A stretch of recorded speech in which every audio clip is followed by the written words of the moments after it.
Hey, what's up guys, aarava here, and welcome back to a brand new video, and welcome to 6 things we all want to see in F1 2021 career mode, or future F1 career modes, because of course some of these might be too ambitious for them to do in the next year. It is a very big stepping stone, of course, the next gen platforms are here, so just generally future F1 career modes, but ideally it'd be awesome to see them in next year's F1 game, and these ones are based off what you guys have directly commented below, because we made a video similar to this 3 weeks ago, and I was saying what I wanted personally in F1 2021, having played the game obviously now for about nearly 2.5 seasons in the My Team Career Mode series. But in that video, I asked you guys to comment below what you guys specifically want to see, and you know what I haven't listed before, and there are some really awesome ideas that I haven't actually thought of before that have got my brain ticking over now with my imagination, and so we're going to rattle through 6 ideas here today in today's video. And if you're going to enjoy and agree with these ideas, then be sure to hit the like button, and as always, let me know in the comments below any other ideas that are not going to be in this video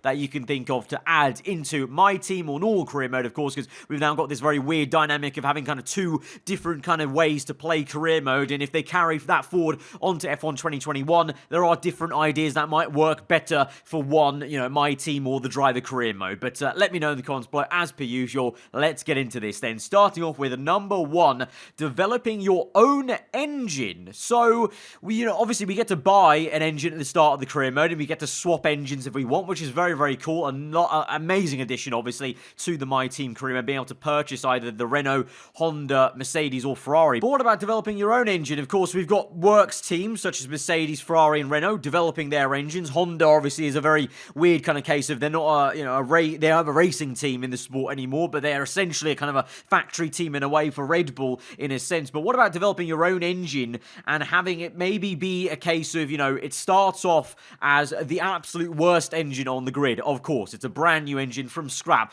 but the caveat is, if you go for developing your own engine, if you stick with it long enough, it's actually got a higher potential than all the real engines, essentially. So, the level 100 of the engine performance, only you with your own engine can reach it, because right now, obviously in the game, we've got a rating out of 100, and as you go through the career mode season, sometimes those engines can max out at 100 in terms of the quote-unquote performance rating relative to one another. Of course, I had that from season 2 to 3. It said Renault was 100 rated, the best engine ever. So what if, you develop your own engine, and your own engine was the only one that could reach that max 100, and the rest of them, Ferrari, Mercedes, Honda, and Renault, the max they could maybe reach is maybe 95 or 97, for let's say. Obviously, that I don't know how they would feel about it. Obviously, that's something they would have to discuss with the F1 game, but it'd be very, very cool to have that proper, nitty-gritty from the ground up. You build the engine, chassis, air, everything. Literally everything is yours,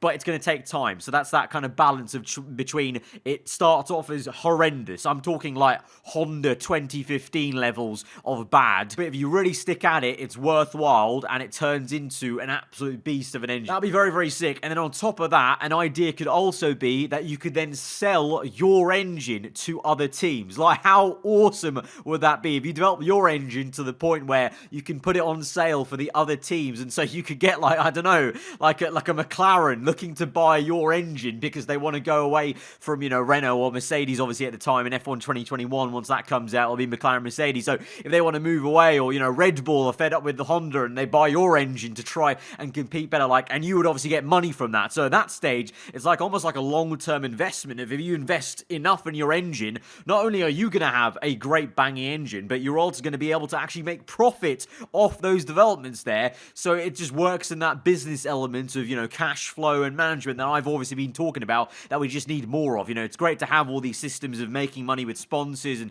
spending money on, HQs and whatnot, but just to, get more into that, have more of it essentially for the future game. And this is just another layer of having that, is developing your engine and having this kind of trade-off essentially of what you're going to do. Number 2, now this one, I will admit, when I saw this is very high heads in the cloud sort of thinking. Don't know if it'll ever really happen unless, Cody's are feeling extra special maybe one year, but having other drivers in the free agent driver market. Obviously, into 2021, we've got Fernando Alonso, was a free agent, he wasn't an F1 driver, did his own thing, but he's coming back to the sport and being signed by Renault. We've got Hulkenberg floating about. He came in this year to replace Sergio Perez. So to have maybe, not obviously past drivers that are retired, because that'll be a bit nonsensical, a bit unrealistic, and kind of ruin the experience, I feel, personally, in my opinion. opinion. But just to have maybe drivers that have maybe been out of the sport for at least 1 or 2 years, to have them floating about, and also maybe current other FIA drivers, so any, WEC drivers that are in, obviously, FIA, so they're kind of under the FIA hood, as it were, so maybe that's how they could get the licensing to get that stuff done. Potentially, I'm trying to think kind of practically about how they could do it, but just having maybe other drivers that aren't just F2 drivers. Also, it'd be great just to build on the fact they've got F2 drivers in the next game, have F3 drivers as well, and have the kind of F3 drivers move up into F2, F2 up into F1, and have a bit more of a freer flowing and bigger driver market. But the kind of main point from this comment that I saw from the previous video was having other drivers, that we kind of know of, that could be potentially signed, that were maybe in F1 before, or just maybe some of your favorite, endurance drivers that you'd maybe want to see in F1. You can make that happen in the game. Number 3, now I feel like this idea kind of built off what I was mentioning about having more interaction with your teammate. I talked about having team orders in the race maybe, and him maybe not, obeying them or whatnot, but building on that, a really nice twist on it would be having a teammate morale bar or relationship meter, very much like we have right now with the departments. You can have good morale or poor morale or neutral for aero, engine, chassis, durability. How about a teammate morale meter? Certain things, if you get asked about him in interviews, you can affect his morale or base your relationship, or maybe have both, have a morale meter and a relationship meter. So having a relationship meter, if you praise him enough, he's going to have a good relationship with you, but maybe he's a driver that doesn't have, good morale maybe for the team. Maybe he's had, a lot of DNF, so he's a bit irked off at the team, so he won't obey team orders then. If you ask him to let him through, he's annoyed that he's had some DNFs or something, or just generally he's not happy with the team, maybe both will be down in that kind of case. Relationship with you, if you, make contact with him or whatnot, it'd be a really nice edge to see how your AI teammate is reacting to you, because right now we have no indication. It's a kind of complete mystery on how they're going to react to anything ever, basically in any race in career mode, because there's no indication of what they think about you.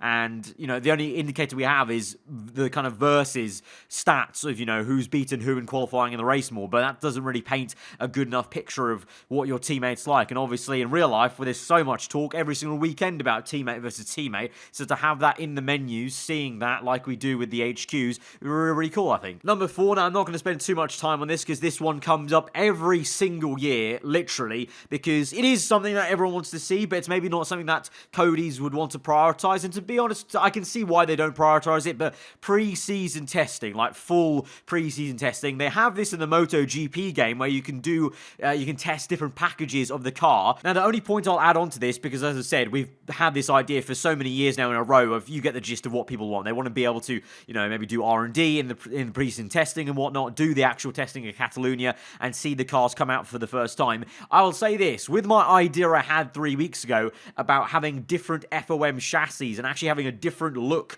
to the cars season to season with your My Team Career Mode team, with that, maybe you could test out configurations of how certain things are on the car, like literally physically change the bodywork of the car and test it out. Now, that would be worthwhile in pre-season testing, and that gets me on to point number 5. Now, this one is my own point, but it's kind of coming off of a comment I saw about changing the steering wheel, because obviously we have a very generic steering wheel you get in the My Team Career Mode, and obviously every F1 team designs a very unique steering wheel to what they want, what their drivers want, and how the car is basically kind of shaped, essentially, and how the systems were. So there was a comment in the last video saying change the steering wheel, but I'm going to go one further then, as I just alluded to with the pre-season testing. How about you're able to change many bits of how your car looks at the very start of the year, like the big foundational ones. Obviously, through the season, it's a little bit harder to do that. So through the season, just the normal R&D upgrades we do with the R&D tree. But at the start of the season, having like I'm kind of picturing a Need for Speed or Forza style customization garage kind of menu where your car's there in 3D and you get to go around every bit of the car. Front wing, suspension arms, wing mirrors, side pod shapes, rear wing angle, like aggressiveness, the turning vanes, the little aero devices there, engine cover shape, the steering wheel, even the halo, kind of, do you have little winglets on the halo? Almost like a Need for Speed customization, but of course in F1 you're not customizing for aesthetics, you're customizing it for actual performance. Literally having like a little NFS style thing on the bottom where you can choose different nose cone shapes, and each one has stats for the boost of the aerodynamics or the drag reduction or the pure downforce. Again, with the side pods, you know, you can have in really suck it in side pods like the Red Bull team, or like Racing Point's new upgrades that Lance Stroll's had, where they pretty much shrink wrap the side pods to the radiator ducts, or you have some more wider ones like maybe McLaren, for example, a little bit wider than maybe the Racing Point ones are.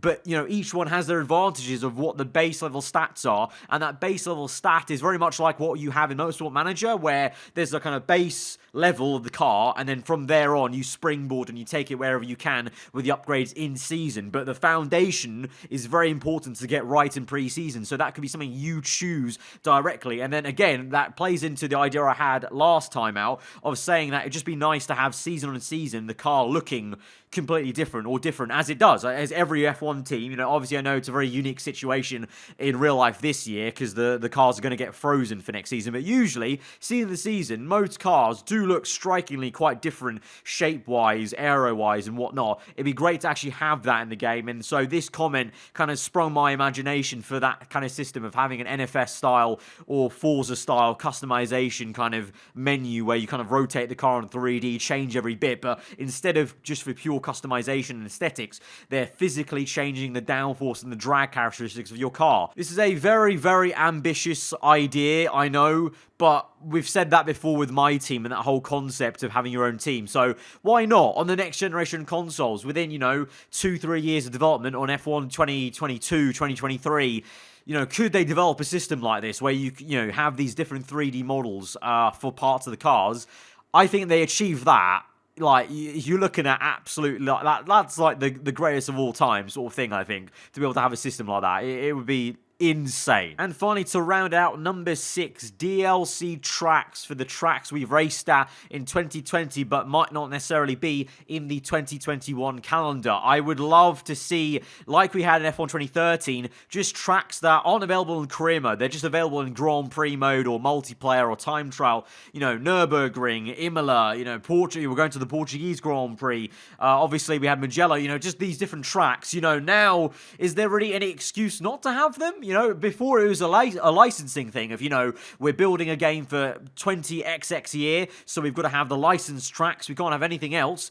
Why not now? Now that we've had this very weird situation where we're just putting in any tracks that we can actually get to form a 2020 calendar for next season, for next year's game, just give us those extra tracks as DLC tracks that aren't available in the career mode, of course, to keep in touch with licensing, but are just available for us to drive, because now we've seen modern cars at these different circuits, so there's kind of almost no kind of, you know, excuse they can throw in terms of licensing, or, oh, the tracks, you know, the cars have never raced there, or kind of, you know, yada yada yada yada, you know, F1 won't like to have these cars and these tracks, so that combination doesn't exist in real life. Now they do exist in real life. We've got Nürburgring, like I said, all these different tracks. Make it happen. But that is it then for 6 ideas that you guys want to see in F1 2021. Obviously, last time, like I said, was kind of my ideas. These ones are mostly yours. Kind of, I've added, obviously, my imagination onto it as well. But keep on commenting below, and now we can continue to try and make these videos and get these ideas floating about in the public domain, because hopefully, the hope is that someone from Cody sees it